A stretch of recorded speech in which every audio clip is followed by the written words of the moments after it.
અમે એક જગ્યાએ પ્રોગ્રામમાં ગયા ને તે એક ભાઈ ફરમાઈશની ચિઠ્ઠી લઈને આવ્યા. એટલે એ ભાઈએ હું આમ પડખે બેઠો હતો, લખન જેવો અમારે કલાકાર હતો, ભજન ગાતો હતો. એટલે એ ભાઈ ચિઠ્ઠી દેવા આવ્યા ને એટલે મેં એની પાસે ચિઠ્ઠી લીધી. મેં કીધું હું કલાકારને આપી દઉં. તો ચિઠ્ઠીમાં લખેલું કે મુझे દિલ કી બીમારી હે કે તમે ગાઓ. એટલે મેં આમ વાંચ્યું ને એટલે મેં કીધું આ તારી ફરમાઈશ છે કોઈ આપી કે મારી? એટલે મેં કીધું તને જો બહારની પીડા હોય દવાખાને જા ને, માલિકોની હોય તારા બાપાને કે અમારું લોહી પીમાં. હવે આ ઈ હાટું અમે અહીંયા આવ્યા છીએ. એક જગ્યાએ અમે ગયા ને, આ ખરેખર બનેલી હકીકતની વાત. મને કે લગ્ન ગીત ગાઓ. મેં કીધું ભાઈ મારો વિષય નથી. હા, અને બાપુ આ એટલું બધું હેલું નથી. આ તો ઘર જેવો ડાયરો એટલે વાત કરે. બાકી ક્યાંક ક્યાંક તો અમને એમ થાય કે અહીંથી અમારે ભાગવું શું કરવું. એ કે લગ્ન ગીત ગાઓ. મેં કીધું આપણે ગાવાનું થતું નથી. મને ભજન ગાવા બોલાવ્યો, બરોબર. હું લગ્ન ગીતનો મારો વિષય નથી. તો મને કે પેમેન્ટ દેવાનું છે ને. મેં કીધું દેવાનું છે ત્યાં આપ્યા જ નથી ને. અને ઊભો થઈ ગયો. મેં કીધું ગાડીમાં ડીઝલ નખાવાના પૈસા તું મારા ખિસ્સામાં રાખું જ છું. તારા પૈસા ઉપર અમારું ગાડું હાલે છે એવી વાત નથી. હું છે ને આ ભજન બાપુ જે શીખ્યો છે ને મારો આત્મો જાણે છે. ચારેય બાજુથી વંટોળિયા ચડે ને પછી ભજન હુજે. મારે કોઈને વેરાગ નથી લગાડવા. આ તો ગંગા હાલી જાય, પીવો ન પીવો તમારી મોજ. બાકી કરવા જેવું છે. બાકી નકર બાજવું કેવી રીતે, તો મારી પાસે ટ્યુશન રાખવું પડે તમારે. એ અમારા લોહીમાં આવે. પણ અમે મૂકી દીધું છે ને બીજા અમારા પૂંછડા ઝાલીને બેઠા કરે છે. કોકના પૈસા અમે કટવી દેતા હતા ને અત્યારે અમારા બૂસ માર્યા. બોલો, એટલે સુધરવું છે પણ સુધરવા ક્યાં દુનિયા દે એમ છે. આ ઈ દુનિયા છે. કોઈ બાપુ દુનિયાના કોઈ ધોખા ધરવાની કોઈ વાતે પુગાય એમ જ નથી. એક બાપ દીકરો બે ઘોડું લઈને હાલ્યા જતા ને બાપા બેઠા ઘોડા ઉપર, છોકરું હેઠે હાલ્યું જતું. તો ગામનો સોરો અહીંયા રીતિ સીધી બધી બેઠી હોય, અહીંયાથી નીકળ્યા ઓલા બેઠા તો વાતો કરવા માંડ્યા કે ગઢ આખો ઘોડા ઉપર ચડ્યો છે, છોકરું કે ઓલું ફૂલડા જેવું હેઠું હાલ્યું જાય. બહાર નીકળીને પછી એના બાપા કે બેટા એક કામ કરે તું ચડી જા, હું હેઠે હાલ્યો. છોકરો બેસી ગયો. બીજું ગામ આવ્યું ને એ કે જુવાન આખો ઘોડા ઉપર છે, ઓલો ડોહો બિચારો ટાંટિયા તોડીને જાય. બહાર નીકળીને કે બાપા એક કામ કર્યું કે હું હાલો ને બે બેસી જઈ. બે બેસી ગયા. બીજું ગામ આવ્યું ને કે આમને છે દયા જેવો સાંટો બે સોટ્યા.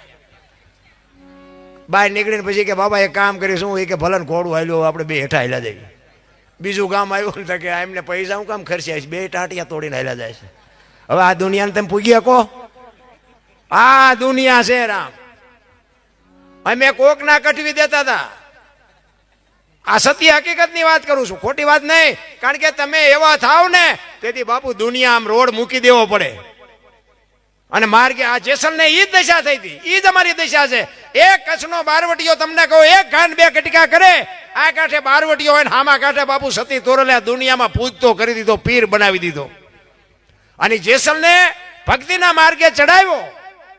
પછી તોરલ કહે છે જાડેજા મારા કપડા નદીએ ધોઈ આવો.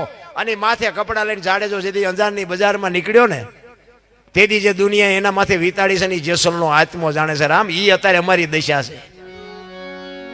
પણ હવે એ અમારાથી અમે એ પગલું ભરી ન હોકી, કારણ કે તો અમારું બે બગડે.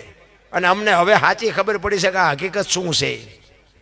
મેં હમણાં કીધું એમ કે આટલી બધી બાપુ આ દુનિયાના છેડે તમને તમારા હગાવાલા ઓળખે, તમારા મિત્ર સર્કલ ઓળખે, અથવા તમારા ધંધાના રિલેશનો એ ઓળખે. બાકી બાપુ અત્યારે અમને દુનિયામાં 18 વણ ઓળખે છે. ત્યાં આપણને એમ થાય કે આ ભજનનો શેડો કેવડો હોય છે મારા બાપ. હવે જો અમે આ માર્ગ મૂકી દીધો તો અમારો અવતાર ફોગટવ્યો જાય. પણ અત્યારે એવા બાપુ બુદ્ધિના ગાળિયા થયા છે દુનિયામાં, આપણને એમ થાય કે આપણે ક્યાં જવું. એક ભાઈ આમ દિવાલમાં ખીલી ખોડતો તો ઊંધી રાખેલી, માથું દિવાલ કોઈને અણિયું કરે હથોડિયું મારે. રિયો પાછો બબડે કે કારખાના વાળા બુદ્ધિયું ક્યાં છે કે ઊંધિયું ખીલ્યું કાઢ્યું. એનો ભાઈ અહીંયા ગયો કે હું કહે કે આ ખીલ્યું જો ને કે ઊંધિયું કાઢ્યું. એ કે તારામાં ક્યાં બુદ્ધિ છે? એ કેમ? એ કે આ દિવાલની ક્યાં છે? આ દિવાલની છે. બોલો, અહીંથી પકડીને લઈ જાય ને ત્યાં જઈને મારી આખી જિંદગી દિવાલું ફેરવી, પણ અહીંયા ખીલી નો ફેરવી નાખી. મારી ખીલી ફરે ફેરવો દિવાલું ને કે ત્યાં સમાધાન થતું હતું નો કરીએ ક્યાં.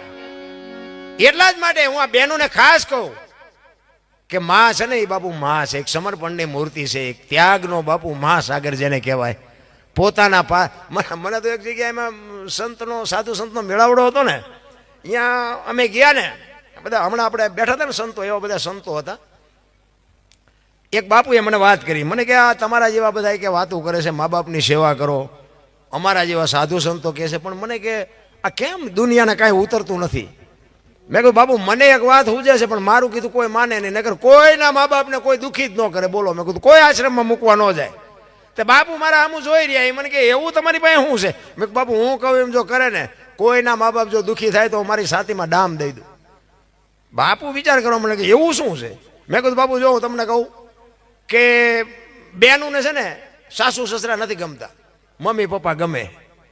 અને ભાઈઓને મેં કહું સાસુ સસરા ગમે છે, મમ્મી પપ્પા નથી ગમતા. એટલે મેં કીધું આ બેનું જે સાસરે જાય છે ને, ભાઈઓ જો સાસરે જાય ને તો સમાધાન થઈ જાય કે ન થઈ જાય? બાપુએ કાન પકડ્યો ખરેખર. અને તમારું શું કહેવાનું થાય બોલો? જો ભાઈઓ સાસરે જાય તો અહીંયા એને સાસુ સસરા મળી રહે, બેનને તો મમ્મી પપ્પા હોય જ. કોઈ એમ કે બેન એમ કે મારા પપ્પાને કે મારા મમ્મીને આશ્રમમાં મૂકવા જવું છે, બેન નો કે. તો ભાઈ હોય તો હાવ હારણ મૂકવા નથી જવું, એ એમ જ કે. અને આ આશ્રમ જો ખાલી ન થઈ જાય ને તો આપણે કોઈ હારી જવું. બોલો, કોઈના મા બાપને મૂકવા ન જાય. પણ મેં કીધું બાપુ, મને કે બાપુ તમારી વાત વિચાર. મેં વાત જ વિચારવા જેવી છે, બાકી કરવાના કોઈ નહીં. ને કે મેં કીધું જો આ બહેનોની જગ્યાએ જો ભાઈઓ સાસરે જાય તો તરત સમાધાન થઈ જાય, કોઈને શિખામણ દેવાની જરૂર જ ન પડે. માં છે ને, હું તો બહેનોને ખાસ કહું કે તમારા પિતા તમારા લગ્ન કરી નાખે પછી તમારા સાસુ સસરા છે ને એ જ તમારા મા બાપ છે, એની સેવા કરજો. પાણીનો લોટાની જરૂર હોય તો પાણીના લોટાની, કે જમવાની જરૂર હોય તો જમવાની. મારી માવડીઓ, એનું તમે ધ્યાન રાખજો, તમારી પેઢી કોઈ દી મોળી ન પાકે, એ આપણી ગેરંટી. એ જીવાય એટલું જીવવાના નથી. પણ બાપુ અમુક તમે જુઓ ને તો મા બાપના દીકરા કરતા બાપુ દીકરાની વહુ એની સેવા કરે છે, અને એના એવા આશીર્વાદ બાપુ દીકરાઓ તમે જુઓ ને ટોચે પહોંચાડી દીધા. મા બાપના સાસુ સસરાના આશીર્વાદ છે ને વિધિના ચકડા ફેરવી નાખેલા, કોઈ તાકાત ન પહોંચી શકે. અખિલ બ્રહ્માંડના માલિકે માનું સર્જન કરવું પડ્યું કે હું ઘરે ઘરે નહીં પૂગી શકું. એક માને પગે લાગજો, દુનિયામાં તમે ઈશ્વરને પગે લાગી ગયા, માની લેવાનું. એક મામાં કાંઈ ફેર ન પડે. અને મા બાપને પગે લાગતા હોય ને, આ દુનિયામાં ક્યાંય પગે લાગવાની જરૂર ન પડે, એ આપણી જવાબદારી. અરે હું તો અહીંયા સુધીની વાત કરું છું કે મા બાપને પગે ન લાગો તો કંઈ નહીં, પણ તમારા હાટું થઈને તમારા મા બાપને બીજાની પાસે પગે લાગવા જવું પડે એવો ધંધો ન કરતા, તોય મારો નાશ નોંધ કરશે. માન બાપ જેવા બાપુ પાત્રા દુનિયામાં ક્યાંય, પછી જેવા હોય એવા ગાંડા ગોબરા જેવા હોય એવા, પણ તમારા મા બાપ છે એટલે તમે છો, ને મારા મા બાપ છે એટલે હું છું. પછી ફોટાને અગરબત્તીઓ કરી રોટલા દેખાડે કંઈ નહીં વળે. જ્યાં પછી બાપુ અમુક તો તમે જુઓ તો આમ, અમે તો રોજ થાળ ધરાવીશ કે રોજ થાળ ધરાવી, આવું ખવડાવ્યું હોત તો હજી 2 વર્ષ જીવે એવું હતું. ભૂખ્યા માર્યા છે ને હવે રોટલા દેખાડો છો. મર્યા મરે ને તારા ઓલી શમશાન યાત્રા નીકળે આમ ટેકો દેવા થોડે. હવે આવા ટેકાની જરૂર હતી, માર્યા છે તમે, હવે દુનિયાને શું દેખાવ કરો છો? અરે તમે જુઓ તો ભલામણા કોઈ માનવતા જેવું કાંઈ છે જ નહીં. અમે તો આ પ્રોગ્રામમાં જઈને તો અમે પ્રોગ્રામ વાળાને કહેવાય કે તમે અમને બોલાવો ચા સુધી, અમે ગઈએ કે બોલીએ કે ત્યાં સુધી, પછી તમે નથી બોલાવવાના. એ અમને ખબર છે. હવે એ દરબાર જ્યાં ગઈએ કે બીજાને કહો. આ દુનિયા સ્વાર્થી છે, અમે તો ઉઘાડું કહીએ છીએ. મજા આવશે તો કહેજો મજા આવી, પછી થાકશું એટલે કે ભાઈ હવે એમને ન લવાય, હવે એમનું શરીર ક્યાં કામ કરે, નકામાં ઉપાધિ કરાવશો. આ ઈ જ દુનિયા છે રામ. એટલા માટે અમે તો છે ને, અમે તો આનંદ કરી છે અમારા માટે. અમે આ રાયડું પાડીને અમે ઈશ્વરને કંઈક મારા બાપ એકાદી રાયડે મારી સાંભળજે, બાકી કોઈ અમારો હેતુ નથી. બાકી તો પછી મન મનાવવાની વાતું છે બધી. ઘણા નથી કહેતા ગંગાજીમાં કે નાહી લઈએ એટલે પાપ બળી જાય, તો ગંગાને કાંઠે રહેતા છે રોજ નહીં ધૂપકા દેતા હોય, એમ પાપ બળી જાય.